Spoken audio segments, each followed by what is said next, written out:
there. I think we're back on. It just sometimes has back? janky. It's in a different URL. I'll send it. Yeah, hit me up. I hope Carolyn comes back. She had good questions. Yeah, Carolyn's Part 2, great. there we go. Left leg. There, that's the one. I'm back. Oh no, I can't stop. All right. Left leg. All right, yeah. So John, you here we ask a question while I share this again. Wait, but now I gotta share it. This is good.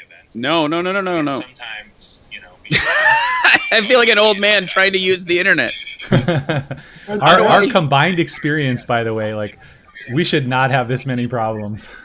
No, I gotta share it. This is good. Oh God. Oh man. I'm hearing Yeah. all the audio. It doesn't. All right, I turned it. It doesn't auto mute when you Yeah, launch that. we got to get everyone back in. So I guess where we kind of left off there, I was talking about, we've always talked to clients about, when you're kind of doing documentary and you've got some cell phone video, whatever, that's valuable because it's what you have. You had an event taking place and you got some footage of it, and that event's not going to be recreated. So that's acceptable. The viewer will accept that. I agree. Similarly, in this environment, people are accepting of the glitchy internet streamed video. I sure hope so. We'll see. Everybody's, at home and they're just trying to do the best they can, streaming into the news or the, whatever programs. And it's acceptable. When we come out of this, that would be the thing, maybe more so than like Zoom meetings and things like that, would be, can production justify that? Or is it like, no, we got to get back to, like the viewers, like, why are we doing this? There's no reason that you had to do that. Discuss. No. So here, sorry, I just got it posted. So, I mean, I think there was this moment like early COVID where my like brand new car that I had bought just before things popped off. Is it still good? Are we good? Yeah. No, I was just saying, like, you bought a car right before COVID. That's Oh yeah, no, I should have bought it afterwards. Yeah, I should have bought it at like bought a new Volkswagen station wagon, like hashtag dadwagon, right? And there was an issue, with it at delivery. No, it was a small issue, and I brought it in, and we're sitting in the in the waiting room, and everyone's I don't know if it was masks yet. I don't know if anyone was wearing masks, but like this woman's like coughing in the corner, and I'm like, I'm gonna kill you. Like if COVID doesn't kill you, I'm gonna. Like it was just super. That was really dark. So it was a like scary time. Yeah, it was scary. It was just a scary time, right? And I'm sitting in the waiting room, like trying to stay away from everybody, not touch anything because we didn't know about surface cleaning and stuff like that. And they had like, it's not Regis anymore. It's Kathy Lee? Kelly. Oh, She's not her anymore. It's Kelly and Ryan. Seacrest? Right? Yeah. Isn't that? I don't know. That Regis and Kathy Lee became Regis and Kelly, right? Is that real? And then yes, yep. I think Regis retired, and now it's like Kelly and Ryan or whatever.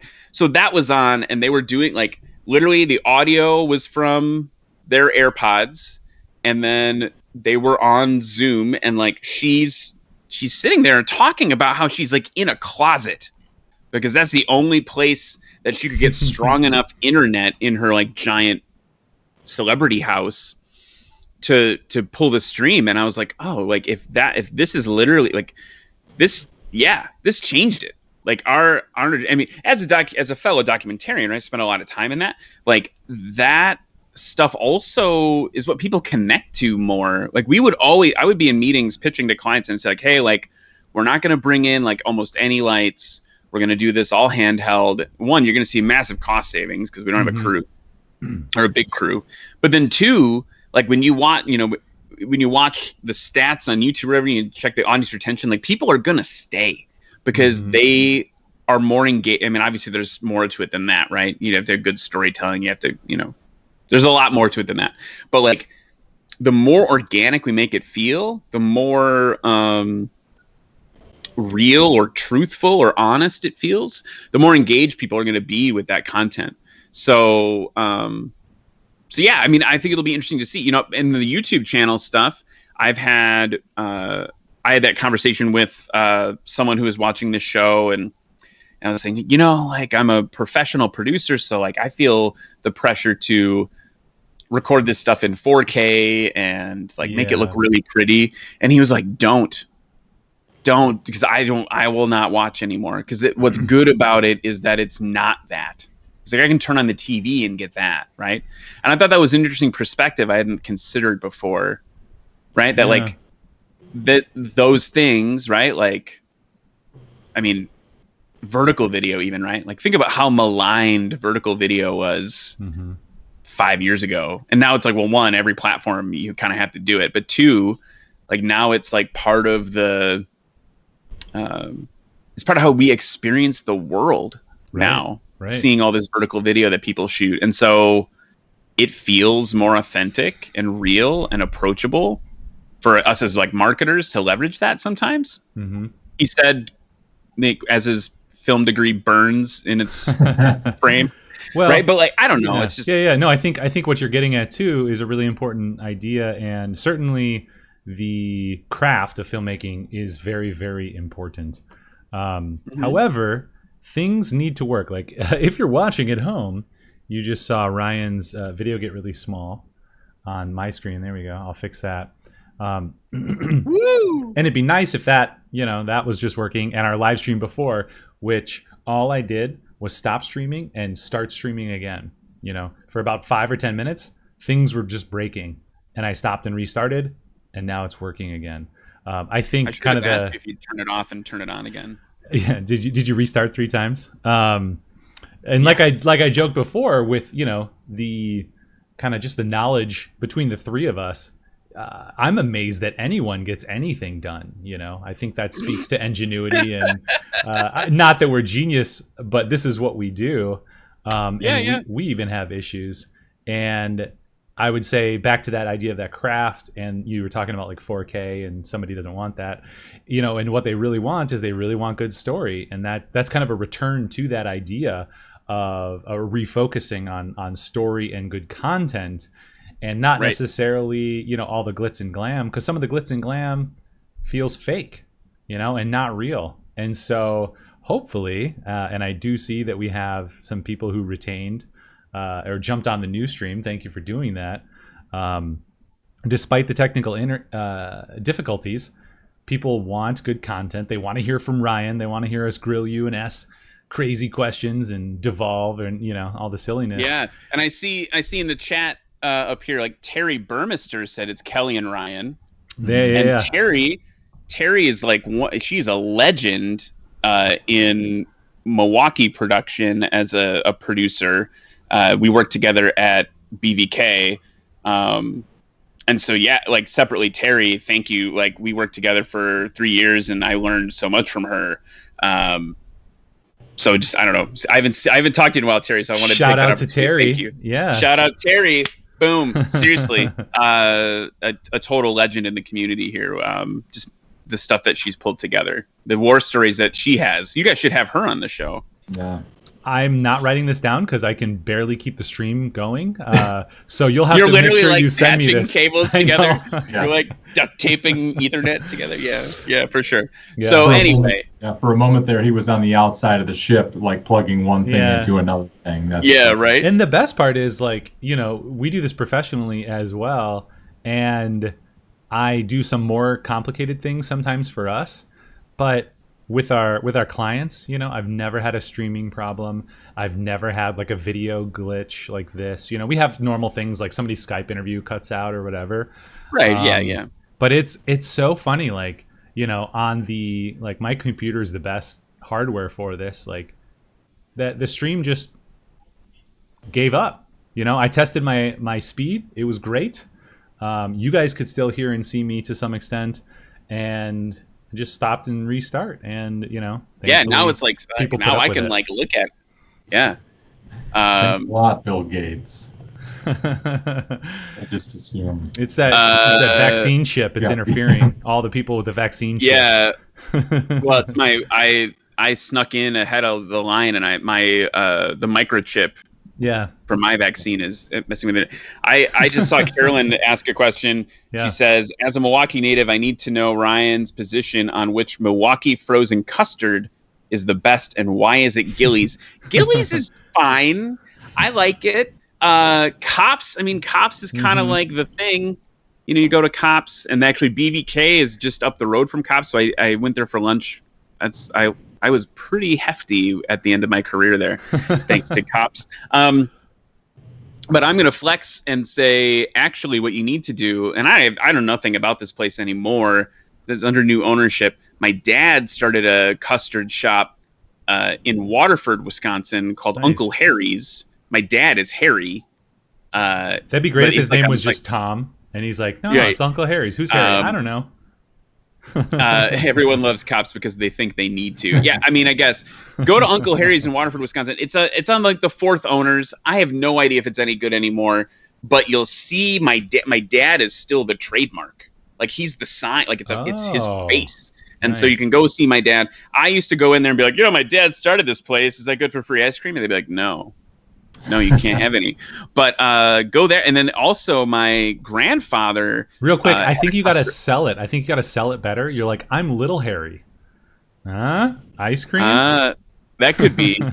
Yeah. So, and then my grandpa had a place in Racine, Wisconsin called Old Dutch Custard. So we were like a custard family for a while. And yeah, I mean, I have memories of like, actually, it goes so deep. There's a machine. I shouldn't say this because of those poor new owners. There's a machine in the back of that ice cream shop and pulled my older brother's finger off.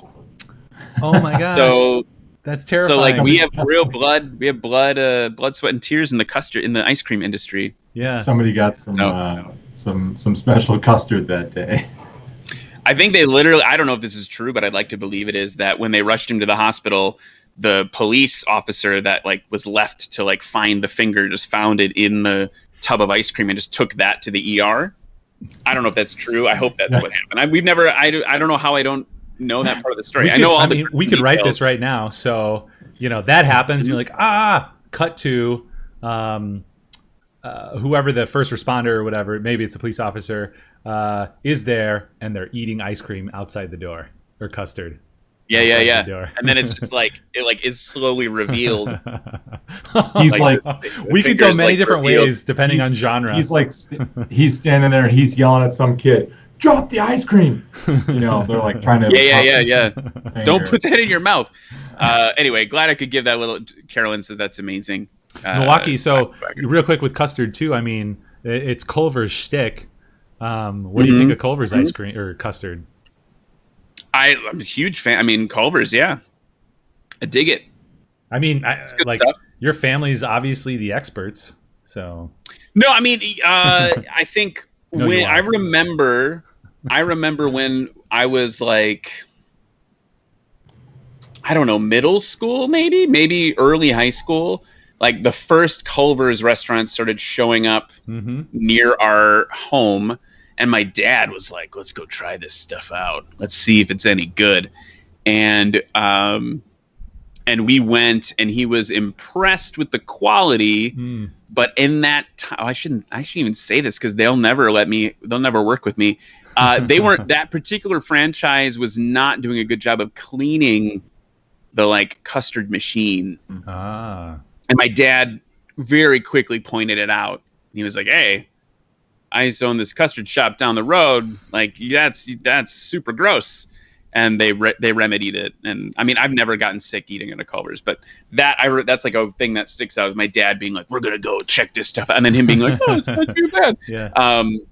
Except like he's a savant, so he's like, "Yeah, this part right here, this tastes like 2-day-old. That's not good." Yeah, right. We are custard folk. We come from a long line of custards. Yeah, putting lots of eggs into our ice cream. Yeah, when there was for sure. Potato shortage, I don't know. I don't know either. All right, so you do still have other parts in your name that we haven't talked about that I think would be really interesting. Pilot. So we talked a little bit about producer. We haven't really talked about filmmaker. We did. Did you shoot the Redefined, that like music video with us? I'm trying to think of like projects that we might have worked on, and I think you helped out with something, because I think at the time you were like Paul's roommate, Paul Wagner. Oh yeah, the car wash. Car wash, yes. Yeah, we did Oh my that gosh. together. Yeah, I remember that. That was so great, and we were I so worked cheesy. with, I can't remember her name though. Like one of the lead singers of that.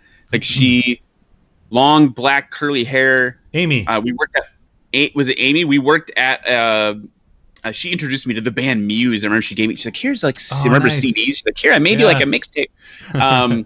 She and I worked at like Falbo's? this call center. Oh, okay. No, we worked at like MCI, like doing like. It's actually a cool job. It was like TTY stuff for like deaf and hard of hearing people, but it ended up being mostly like fraud calls from Nigeria. But we worked there, and then I remember she's like, "Oh, we were doing the car wash thing." Yeah, we did that. So I mean, the producer filmmaker. I mean, I had the privilege of working on a couple, or like adjacent to, and then helping out on at About Face. So About Face Media this is like, I always get weird telling you, I feel like I'm just like name dropping. Barry Polterman was my boss there. He edited American Movie. And so he makes documentary, like now he's got a new company called the September Club, and he's making documentary films for Netflix, Hulu, all these things. Very cool. And so, I would be there working on like a video for Kmart, or a video for Johnson Controls, or we actually did a video for Tesla really early on. And that, side note, funny story, it's like this new electric car company, they want a video, they didn't want to pay for it, and all the directors we worked with were like, "I'm not doing that for free." And I was like, "I will." So I actually directed for Tesla, pre-Elon Musk. Did you get options or shares? No, they didn't give us anything. But like, it's funny, like on my reel, I can literally say like I directed a documentary, little like 2 to 3 minute short for Tesla. Yeah. But so like I'm doing all that, and then Barry's off making movies, right? He's like, he did a thing with Charles Liston Riley. He's like working with Chris Smith on a movie called The Pool early on. Like all these movies are happening, and so I was able to like learn a lot from those guys, watching them. You just like, it's such a valuable thing to be kind of adjacent to that kind of talent. Yeah, absolutely. And so, so yeah, I mean, I don't know if the only film I've made is like an airplane movie. Like, which, remember DVDs? I thought I was going to sell so many of them. what? So like about yeah, it's like about like the Piper Cub. But like, so, I've got a couple credits. I've acted in a few little things around here. Nice. I've done some, whatever, but mostly it's just been like that supporting role of helping those like very experienced, like professional filmmakers, I guess I would call it, like helping them in that part of my career for sure. Nice. Yeah, and it's interesting. Who was it? Michael Graff was asking it. He's like, "What do you put on your business card?" I'm like, I don't know. Like, John and I founded our company, and so you could be co-founder, or you could be whatever. Right. You could be owner. That doesn't really communicate necessarily what I do or how I want to be seen. And right. At the end of the day, it's like, well, I very much like directing and shooting, and that's a part of what I do. But especially at this age, like, throwing director on there, I feel like is a bit of a misnomer for people. They'll read that and be like, "Oh, what movies have I seen? Are you on Netflix?" Right. And you're like, "Well, there is a documentary on Amazon you can see, and promo, commercial, short films. You probably never heard of any of that stuff." So to better help that, like Filmmaker kind of covers a lot of it, because at the end of the day, I wear a lot of hats. Like John is our I don't know, director of production. Yeah, that's what it is. Production manager. I don't know. You can call it whatever you want. Really, the title should just say like lately a lot of this. Yeah. Yeah. I mean, that's how I feel for sure. And then like there's some producing. There's a lot of executive producing and sales in it. And then there's some writing, and then there's actually the directing, and then there's a lot of cinematography. So it's really hard to explain. Filmmaker might cover it, but again, I think it's another misnomer. But I do like it as like a, creative problem solver in movie, TV, commercial, promo. Like that's kind of what I see in my mind as like the broadened sense of filmmaker. Because if you're just out anywhere just making films, you're like, I just make films. I'm a gaffer. It's very easy to communicate, right. But when you kind of do a little bit of everything, and more importantly, get paid to do a little bit of everything, it's harder. But I do like that filmmaker term. So I like it too. And I think that's actually good advice for me. Like right now, this interesting thing that happened to me like last week and a couple weeks before, like I got a phone call to do locations managing for that big spot we were talking about. And that's not normally in my wheelhouse, right? Like that's not normally my, I wouldn't put that on the business card, right? Like I wouldn't put locations manager on the business card.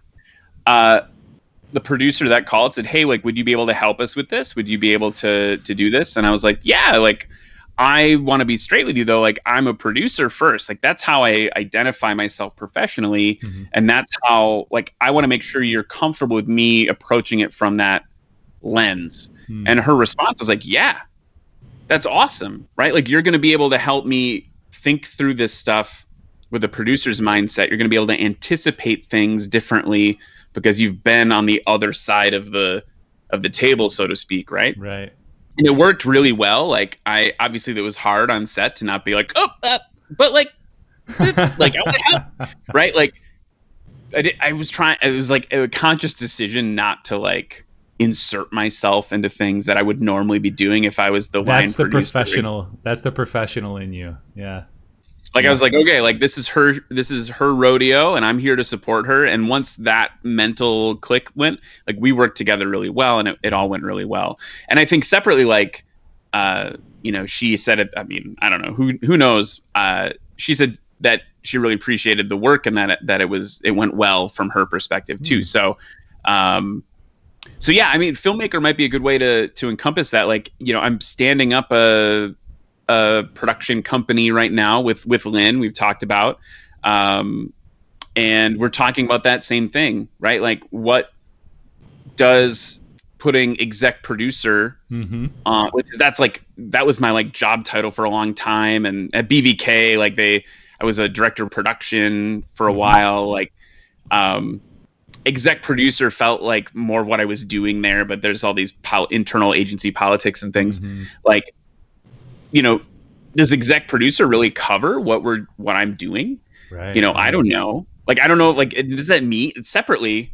Like, I can't tell you how many like internal conflicts happened at BVK because people didn't understand what my skill set was, like as a producer or coming as an exec producer. Like, I'm still getting phone calls from people that work there saying like, "Hey, could you come shoot this for us?"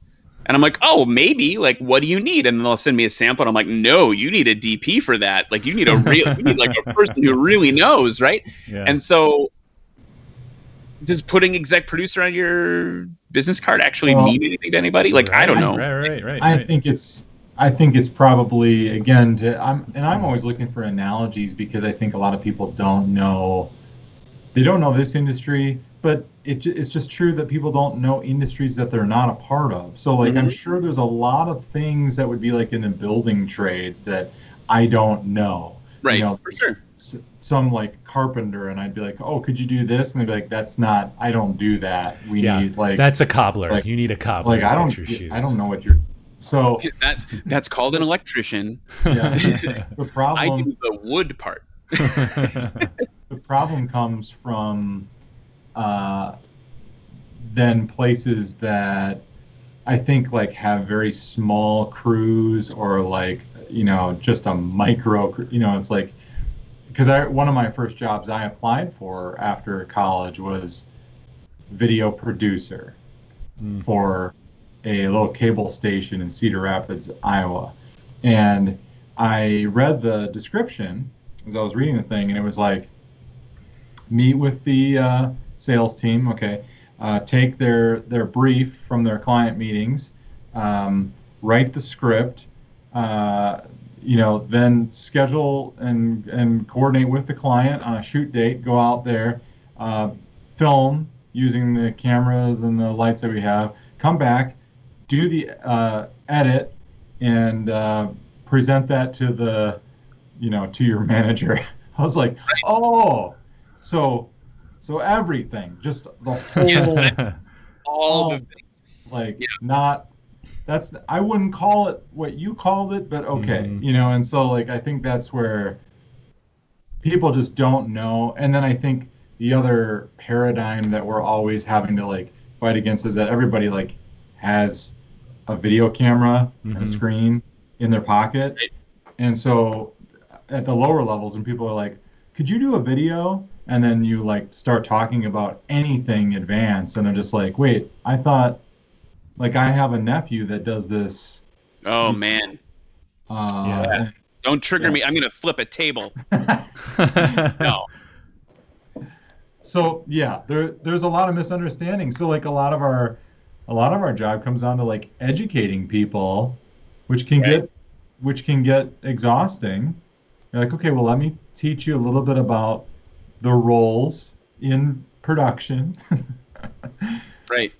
Yeah. Well, and so here's the thing. I would say, one thing you highlighted on is every once in a while I get the privilege to like teach a class, like a guest lecturer at UWM, and it's not film kids, but it's people who have to make a video, and we talk a lot about whatever, all these roles. I mean, I think the biggest advice I always give to them is your success, especially with how we were talking about the 5D years earlier, right? Like the democratization of this stuff means that the more holes you can fill in a given production, the more successful you will be, right? So, would it be maybe location managing 10 years ago, a producer would do it, maybe, right? These specialized roles, right? And you just need to know, you need to have the self-awareness to know like when to be like, actually, like, I'm not the best choice to shoot this for you unless you want to like make a go of it, right? So I think the advice I always give them is just like, be flexible and like sponge it up. like try to like, that sounds like a thing humans say. Yeah. With the humans that have jars of faces behind. So yeah, I mean, and then the other thing that occurred to me when you were talking was, the one benefit of saying like I'm an exec producer is it's clear that you are the boss in that moment, and therefore in the commercial industry in particular, sorry, I see the hashtag. You're watching the chat. Watching the chat. Yeah, I couldn't resist. The idea, like, maybe there is value to saying like on the business card, like I'm an executive producer, because someone in another industry is going to see that title and go, okay, I have a problem with you. Who solves this problem?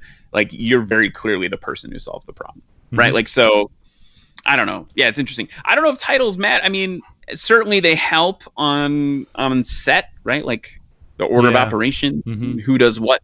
But like, it's hard to like, I don't know. I mean, I always joked that when I would introduce myself as an executive producer, that it was like just the crappiest way. Like, it sounds like you're trying to pick up a girl at a bar or whatever, right? Like, it's like, hey, yeah, I'm an exec producer. What are you doing? What are you drinking? Like, that's like, it's hard not to feel a little sleazy, right? But is there something with like creatives that just get sort of jaded about these things? Is it because we're not like business? Like, because I've always felt like that whole, like, on one hand, the titles, I feel that where you're like, I'm a creative director, and you're like, I don't want to say that, but then it's also just as bad to be like, I don't really believe in titles. I refer to myself as the arsonist, and people are like, I'm gonna make a business card for you that is the arsonist. I love that so much. I actually am stealing that. There's from a somebody DP I else. work with that his DBA is LLC is arsonist, and I was like, that's cool, but also like, is that though? Like, he's really good. His name's Justin, and he's really I love working with him. But I was like, arsonist, like, like, are you gonna set this thing on fire in a good way or a bad way? Anyway, This is sorry, great, by the I way. digress. We might have. I love finishing random tangent and thoughts, but somebody, Nick Moore, just said, "Is being an EP similar to being a pilot?" And this could be a joke to get us back to the pilot discussion, pilot and YouTuber discussion. Well, Nick Moore is he's a supporter of my channel. Nice. And he's a pilot, and he's also a fairly prolific aviation photographer. So he's probably watching this going like, enough with the production talk. Let's talk about the air. Give me the pilot. Yeah. So let's do that. I'm in. And Nick, I don't know when you joined up, EP in production, executive producer, but I apologize if you already know that. Thank you. We only have a limited amount of time on this planet, so let's get to the pilot and YouTuber. That was surprising to me. You know, I just thought when I saw pilot, I was like, oh, drone pilot. But like, I mean, I do that too. Yeah. But in addition, like, I don't actually, I didn't get deep enough into your content to see that if you are a big plane pilot. I don't know what you would call it, a real pilot. But he just has pilot toys or just plane toys. Yeah. But this is my mom. May she rest in peace. She got me this, and my stepdad got me this. This is the plane I used to own. Be a co-owner of 7 Mike Alpha. So it's like a model. Nice. Like, it's even got like, it's so crazy. you're a real pilot. You're a legit pilot. Like a real pilot. Yeah. So let's jump into that. How did you become a pilot? I know it can be expensive too, and I never say pilot. I say drone pilot to make that clarification. But you are a real pilot, and you talk about it. You YouTube it. You're a YouTuber. Yeah, I mean, so excuse me. I don't have my logbook in front of me right now, but Ryan, this is the FAA. We need to see your logbook. Yeah, for the last time you flew. I'll look it up. Well, the last time I flew was a year ago. Thanks, COVID. Very sad, but let's get the date. Basically, after like, I spent my whole childhood looking up at airplanes, and when they'd fly over, in Wisconsin, we have the EAA museum up in Oshkosh, and my dad would take me there, and my mom and dad were really supportive of like the idea of me being into airplanes, but we didn't have the kind of money or didn't think we had the kind of money to like participate in it. And so then like went to college, and we did the college thing, and then there was a thing, Ford Motor Company did a program called the Fiesta Movement. So I was one of the people that they gave a free Ford Fiesta to for 6 months, and I drove around the country in this car trying to do like experiential marketing and making content for them. And I didn't have an audience like everyone else, but I did live in Milwaukee, and they wanted 2 cars in Milwaukee geographically, so they picked me. And as part of that, I drove the car, this Ford Fiesta, all the way to LA, and flew like air combat maneuvers, like basic fighter maneuvers, where like you're wrenching on the stick, and you've got the guy next to me that's teaching me how to do it is an F-18 squadron commander, and he's like, don't puke in my plane. I puked all over the plane. Oh my gosh. Yeah, super. There's a video of it online, and that experience basically just like rekindled the interest and love of aviation in me.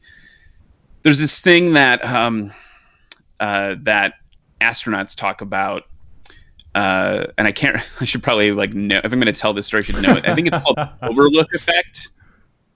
I think it's the overlook effect, right? Where they see something from above, they see the entire planet, and it changes their perspective on politics and world peace and all these things, right?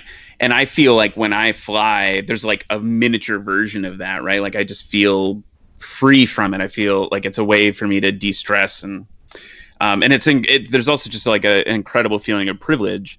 So anyway, did this thing, this air combat thing, puked all over the plane, and then just decided in a roundabout way that I needed to like get my pilot's license. So I went and got my pilot's license. It is expensive. I am not wealthy by any stretch of the means, or stretch of the word. I don't know. By any means, or by any stretch of the imagination. Yeah, I combined two, didn't I? Yeah. It makes it stronger. Yeah, thanks. Yeah, I Voltron that. So, got my pilot's license. Couldn't figure out how to afford it, and then found that you can like join clubs, right? Where there's like, the plane I am a co-owner in now. There's 14 of us. We share the expenses. It's less money when I am flying. It's less money than my cell bill a month to fly this plane. So, got really passionate about it. It really changed things for me. Introduced me to a lot of some of my best friends now are aviators, and I've got friends all over the globe that I've met from it, and decided I wanted to start sharing it. And so I started this YouTube channel called Super Aero. There's even swag. Like I've got like patches. I can pick one up here. Like Super AERO.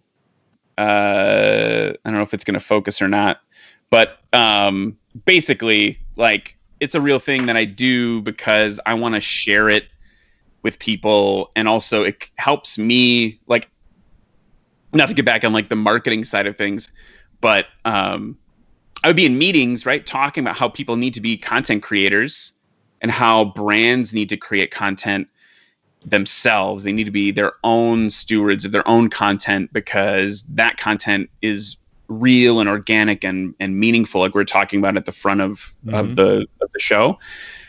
And there's, I feel really strongly about, like, you got to actually do what you are talking about. So kind of putting my, money where my mouth is, right? Like, I'm going to make this piece of content. I'm going to live this kind of realistically, make this content. And now, it's a small channel as far as like influencers go. It's a little over 3,000 subscribers, but because it's like the niche within a niche, I like we talked earlier, like I had the U.S. Air Force Thunderbirds felt comfortable enough, like giving one of their pilots to me for an hour to talk to, or there's a video on my channel where at the big air show in Oshkosh, the Air Force also trusted me to go shoot content with the new stealth fighters. Like literally, like, that was awesome. There's like a rope on the ground with a sign, and it's like, if you cross this rope, we shoot you. And I joked with, there's like, an Army or a Air Force like security guy, right? Rifle, helmet, the whole thing. And I was like, oh yeah, like that's like, you're gonna shoot me. He's like, I wouldn't shoot you from this angle because I would hit the plane. And I was like, oh, you're serious? He's like, yeah, man, that's like national security right there. So that thing, doing that, like the man with the camera thing happens, right? Where you start to get these opportunities. And I'm just incredibly grateful for what it's given me. It's a fun thing for me to do. And it also gives a little bit of purpose to the flying, right? So anyway, I don't know. That's like, I could go on forever. The show that I do right now from the basement, from this seat with the weird background and everything, is a live show just like this, where for about an hour every Wednesday night, you just kind of like nerd out with other pilots. Doing that to just fill the gap right now, but hoping to get in the air again and start making more like vlogs and stuff like that. So it's kind of cool that, there's the opportunities out there to just basically just dive into what you're interested in, share that. And I think it's about energy. If you have the energy to do it, there are other people who are interested who don't have the energy and who are like, that's cool, I'll watch that guy do that. Right. Yeah, and there's like Gary, I can never decide how I feel about him. Gary Vaynerchuk, right? Like, he's like, you want to talk about content marketing, social media marketing, whatever, like, so intense. I don't know, like, we were supposed to talk about Super Bowl commercials today. We haven't done that at all. Yeah. Like, I think actually VaynerMedia, his advertising agency, like, they made some of the like worst Super Bowl commercials, right? But like they clearly know what they're talking about in terms of content marketing.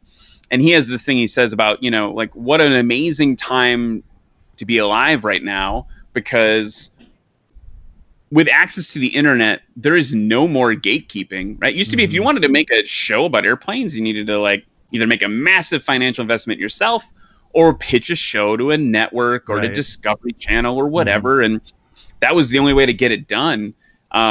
Technology is getting to the point now where any of us who have a position, maybe this is dangerous too, we're finding it might be a little dangerous right now. Like anyone can just put what they feel or passionate about out into the ether and create. You know, there's the other thing it does is it allows you to refine your craft, right? Like without like, I can do this, I can make stuff. I'm learning about, I joked before about not being a DP. Well, it's like, well, like I'm shooting stuff for my show. I'm learning a lot about, using ND filters correctly and lighting, right? Like that's something normally I would have said like, oh, hello friend that I paid to do that. Like, good job. Now I can do it myself and I can learn. So do you also pay all your friends to be friends like me? Yeah, basically. Right. But like, I think that's how cool is that, right? Like, the show for me, the YouTube show for me, there is a little bit of money in it now. Like it's big enough now where there's a little bit of money. It's covering I'm not losing money on making it. Like how cool is that? Yeah. Right? Like how cool is it that I can like, from literally my basement, especially in the context of what we were talking about before, right? When we're talking about like 40-person, 50-person TV commercial shoots, or Wyoming tourism commercials with helicopters and giant Cineflexes and shot over rigs and stuff, like how cool is that I can do this down here and still like be, I don't know how to explain it. Like it just feels like an incredible privilege, the time we're in right now, where when we were all in film school, to go full circle, like, for instance, we talk about the drone thing, we're shooting drones on this spot last week, and someone was like, oh, like what a cool shot. And I was like, yeah, like think about it. Like 10 years ago, that shot would have been a full size helicopter or like a 50-foot jib arm. Yeah.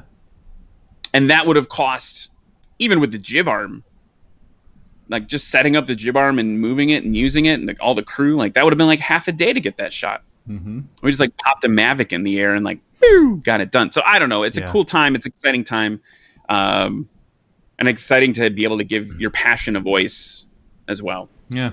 Well, and you talked about, COVID changed things with technology and the way we can do things, and we should keep the best of that.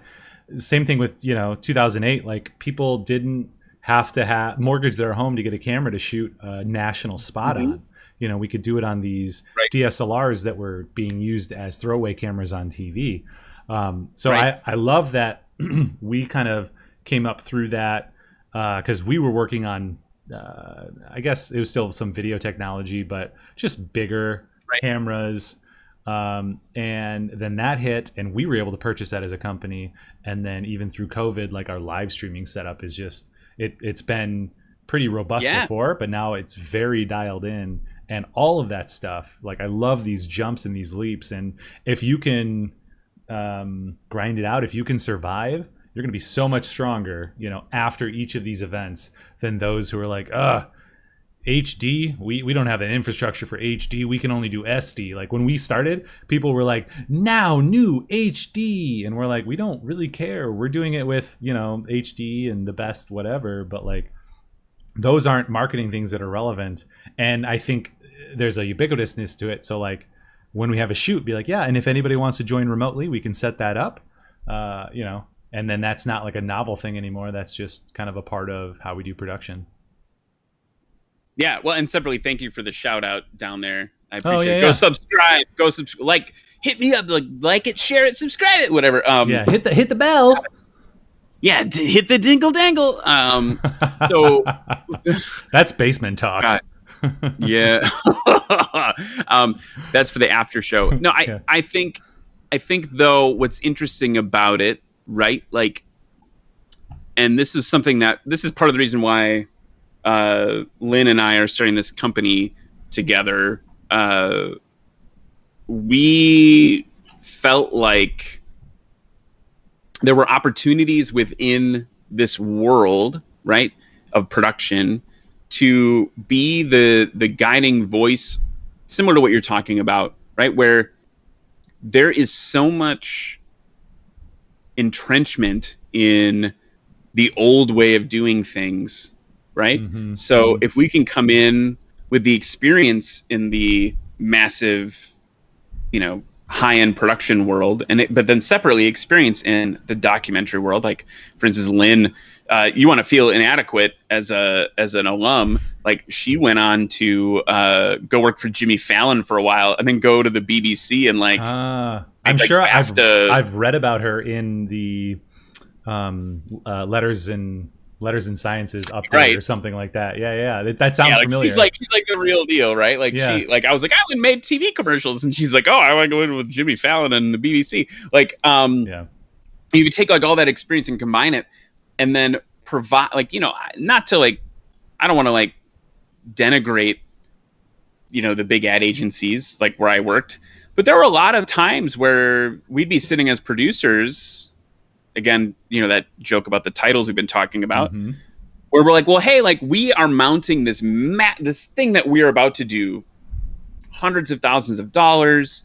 It's huge. There's all this effort going into 30 seconds.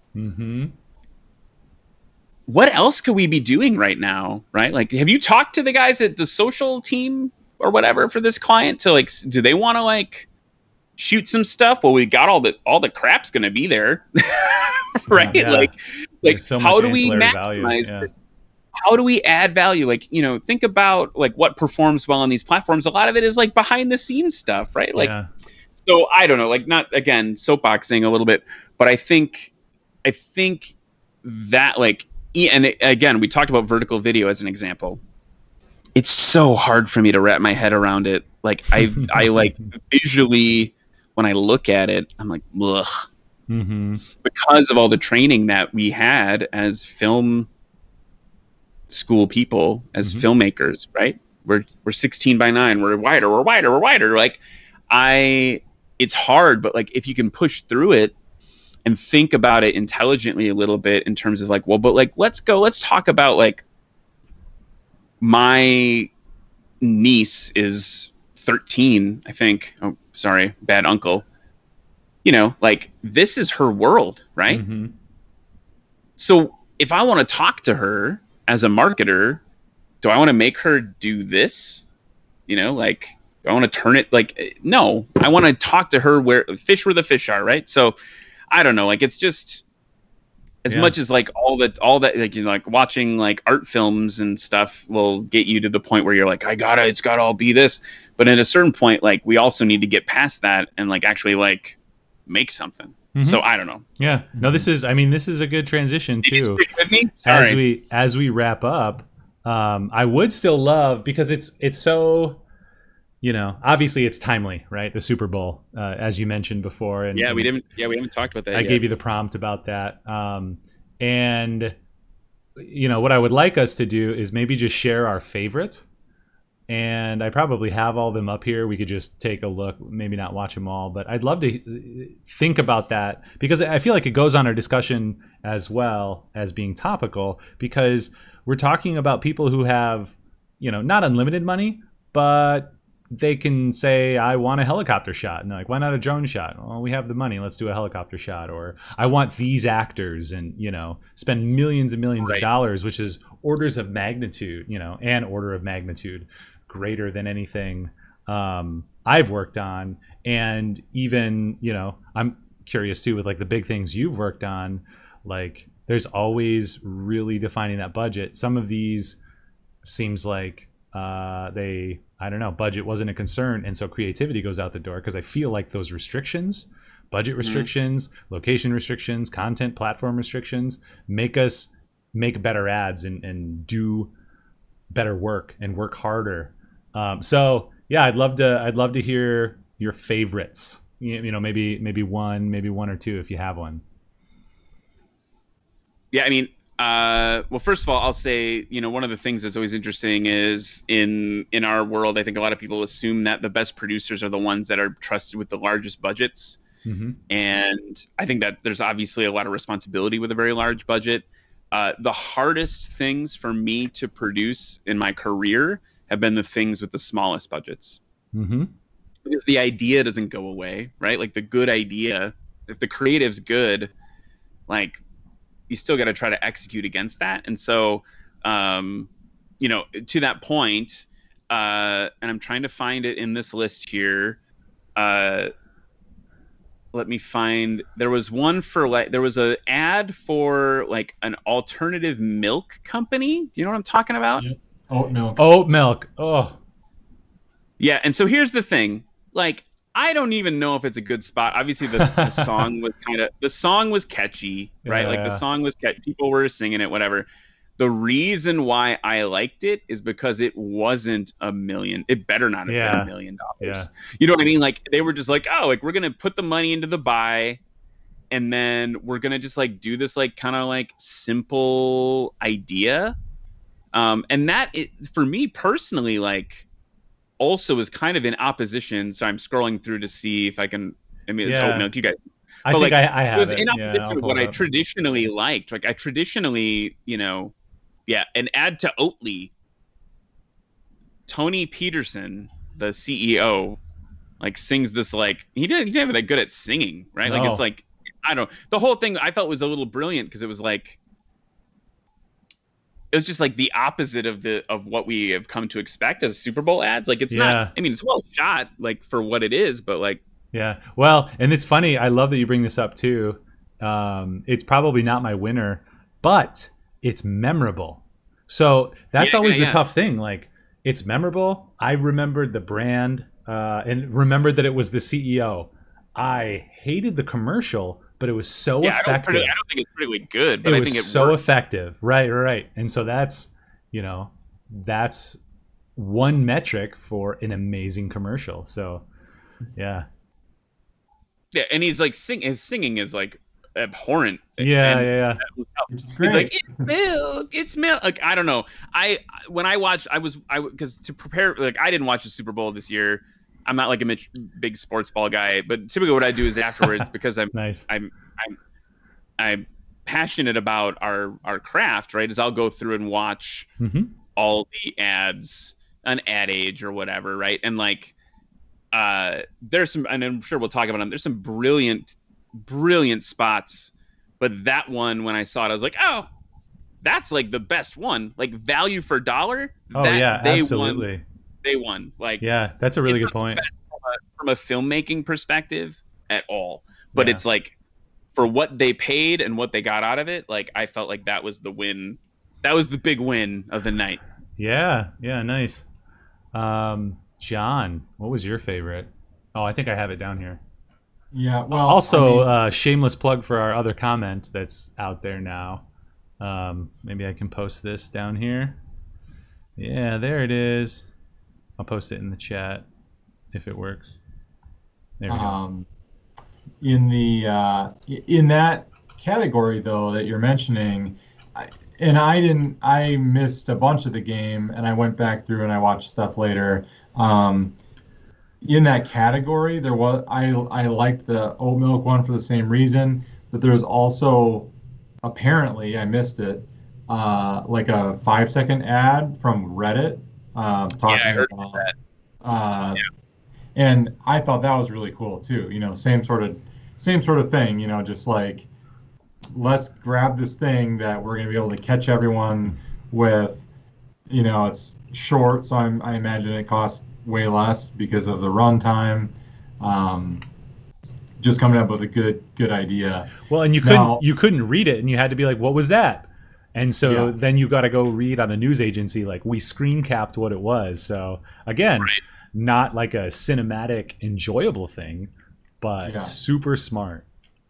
Yeah, and there's something to that as well. And I actually feel like this is probably one of the biggest challenges of Super Bowl commercials every year, is also trying to anticipate what everyone else is going to do, and knowing that your ad has to fit in that space, and that sometimes you could have something that's incredible that will get lost because it sounds and looks the same as everything else.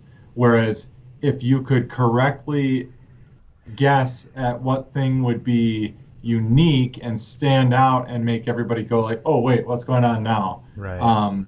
That's a win. Now, Sure. this one, I think part of the reason I liked this one so much is because of the expectation that you would have with Will Ferrell in a big budget ad. Will Ferrell misses sometimes because you know what he's going to do. Right. And so if it's not perfectly executed, it's not good. I loved this. And the timing was great. His comedy was good. He failed in Anchorman 2 and some of his other movies, but like this was like perfect classic Will Ferrell, the comedy was great, kept me engaged the whole time.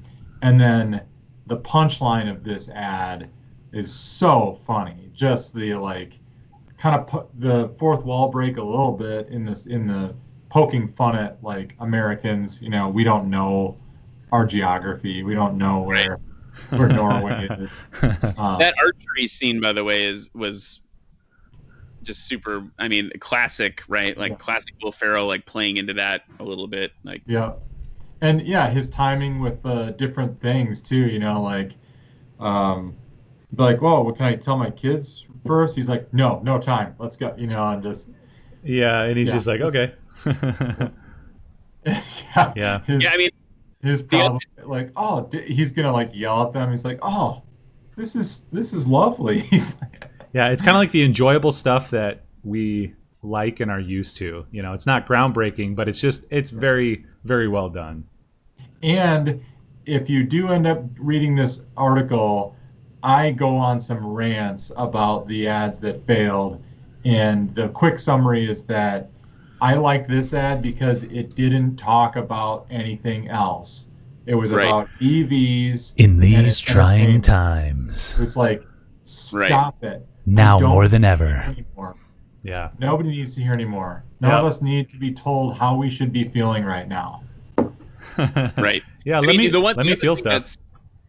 The other great thing about this is, I don't if you saw today, like some university in Norway like made a tongue-in-cheek like rebuttal, and it was basically like it was basically like, America sucks, Norway's great, like, but it was like definitely like this kind of like casual, like, oh sorry, Will Ferrell, like, what was that? We saw that with my wife, Kazakhstan. Yes, Kazakhstan, like this past year. So what's that stupid movie? Borat? Borat 2 came out, and I know the first time Kazakhstan was kind of pissed about being the country that they were talking about. Sure. This time, though, literally the director or the director of marketing for the tourism board in Kazakhstan, is it actually Kazakhstan or the place that it's based off of? Either way, I think it is. Okay, well, we're terrible Americans. That's right. But anyway, the director of tourism, or the marketing director for tourism, like leaned into it and like used lines on posters to promote tourism in Kazakhstan, and it exploded because somebody's like making fun of you. You own, as long as it's not harmful, you own it, and that's even better than like the joke. Yeah. So this is a post. You can see the link down below. Shameless plug. What was yours, Ryan? Real quick, what was your favorite? Yeah, so mine was this Toyota ad. I was gonna say that was like the most impressively done one for me. As I'm older, like I'm just more sentimental maybe too. And this is just like, it's like pro-adoption and family and a beautiful story. And then the style is like amazing. Like it's beautifully lit, beautifully shot. The special effects and visual effects, I can't tell where one starts and one stops. It's seamless to me. Like, you can kind of tell there, but this, right? So cool. And when she pulls up to the kitchen table. So just such a well done story, hit my heart. And then visually so stunning. And it's freaking Toyota. So that's my biggest criticism of this ad. Like, they have a positive message at the end. It doesn't really have anything to do with Toyota, except maybe Toyota wants to put positive messages out into the world, which I'm very okay with. But that's just maybe my marketing brain. It's like, okay, well, it's not Yeah, I till mean- the end that you show me the logo that I understand what's going on. But Right. I do like And it. it's one of those things where, you know, one of the most successful ads of all time was the old Budweiser ad with the frogs, because the punchline of the ad was the name of the product. Yeah. Right. So, yeah, you could, your takeaway here could be, oh, there's this great ad about the athlete who had amputated legs and she was adopted, and it was really cool. I don't remember who made it, but it was really cool. You know, like that would be my fear. Yep. I mean, I feel like they definitely get it. They get the, you know, the way that they inserted themselves into it was really elegant, right? Like this scene right here, boom, Toyota, right? It's like, true, yeah. Like, and I think separately, like, because it is, you couldn't, because they did it so perfectly, because the production is so seamless. It's like this idea, the concept of having the like water, you know, everywhere, and the way that they pulled it off. I think I would argue that, you know, I joked about oat milk or whatever. Like, there's some similar thing, right? Like, people noticed that one. Like, that legitimately made me cry. I guess ads make me cry now, right? Like that. We're getting older. So, yeah, and so like I feel like even though maybe traditionally it's not as effective, like if I watched that whole one, right? Like as I was going through, I mean, obviously I have the benefit of being able to turn off the ads as I review them after the big game, after the superb owl. There's a lot of them that are just not even good enough to watch the whole thing, right? And that one kept me engaged. So I would argue that potentially they have more benefit there just because it's such a good spot, right? Like, I don't know. I mostly would love to see the behind the scenes on that. I hope that they like, oh my gosh, yeah, have a bunch of like I would ancillary consume content. so much, yeah. there's one that was done, and I know it's like hard to pull this off every single time, but speaking of car ads that are, you know, telling stories and done well, it wasn't part of the Super Bowl, but it was one where it was a story-driven piece about like a young parents with like their kids, and you know, all the waking up at night and taking care of the baby and stuff. And then there's a scene where I forget which parent is driving in the car, and then they're like starting to fall asleep. And oh, I remember that they one. start drifting, and then the car like pulls them back over, and like a big truck goes by, and that one like grips the heartstrings, tells a beautiful story, and is topical to the right to the car. The so lane assist or whatever, yeah. Yeah, so I thought that one was like really well done. Now I know it's hard to do that every single time, but like I think that would impress me more. You know, if the ad is like, how do you make it, you know, about your product? They're like, Jessica Long drives a Toyota. Yeah. And yeah, awesome. Well, we are at 150, and we could continue this. I feel like, again, we've just barely scratched the surface, unfortunately. Let's skip our meetings, and this is great. Let's do this instead. Now, speaking of meetings, I just pushed one back, but I have to get to that. So thank you so much, Ryan, for coming on and just freaking hanging out. Like, yeah, man, we got to do this in like another month or two. Yeah, I mean, obviously, would love to catch up with you guys when it's safe to do so, and appreciate you taking the time to have me on today and talk about wax poetic about all my big ideas everything, everything. Yeah, sorry. No, that's awesome. It's perfect. Yeah, I don't know. Thank you so much. And it's separately just super cool to see. It's super cool to see what you guys are doing, and the way that you have succeeded, and the way that you have built what you've built. You know, I feel like I remember watching you like start however many years ago, right? That like backflip was, and I was like, oh, good luck. Like, we're too young. Good luck, right? suckers. Like, I was like, that's cool. No, but like, not to be like a jerk about it, but like, you know, it's just like, oh, like we don't know anything yet. Yeah. But like, there's the learning in the doing, and the way that you guys have built the company and the work that you're doing is really good. So I'm separately just, that's really cool. But long story short, thanks for having me on. Thanks, man. Absolutely. Yeah. And I do want to promote, so youtube.com/superarrow as well. I mean, I guess. What is there anything else you want to promote right now? No, I mean, if you need a freelance producer or a production company in Milwaukee, Wisconsin, call me. Nice. You know, or call you guys, and maybe you guys can call me. Well, and collaborate. Yeah, that would be amazing. And do you have a website right now, or does it? I'm trying to think. Does it not have a lot on it? Yeah, I mean, there's nothing worth looking at. Because I feel like I've like your email. I've gone to the URL, and I was like, dang it, I can't. Skylab, I can't create freelance producer thing. Yeah. There's like nothing there. It's like a picture of my wife in a space helmet. That's it. No, the new company, which we're standing up in the next couple of weeks, literally. So I'm teasing it a little bit. It's called Ski Team. So there'll be I was going to try to get the website ready for this show, and work got in the way. So, but darn, you can Google the Ski Team or something like that later, and you'll be able to find it. Ski like snow or water ski? Yeah, ski like team? skis. Yeah, the Ski Team. Yeah. Nice. But I don't know how to ski, so. Well, maybe our next episode we'll go skiing. We'll take this mobile. It'll be great. I love it. Let's do it. Cool. Thanks again. And next week we will have a rerun. So we're going to do a live production rerun. If you haven't seen that one with Carolyn, you definitely want to tune in and see that one. Thanks so much for coming on, asking questions. If you have follow-up questions too, please post them below. We can bug Ryan and have him send some replies if you have more questions. Yeah. Awesome. Thanks everyone for coming. And I should probably get our outro up. There we go. Thanks everyone. Bye. Thanks, dudes.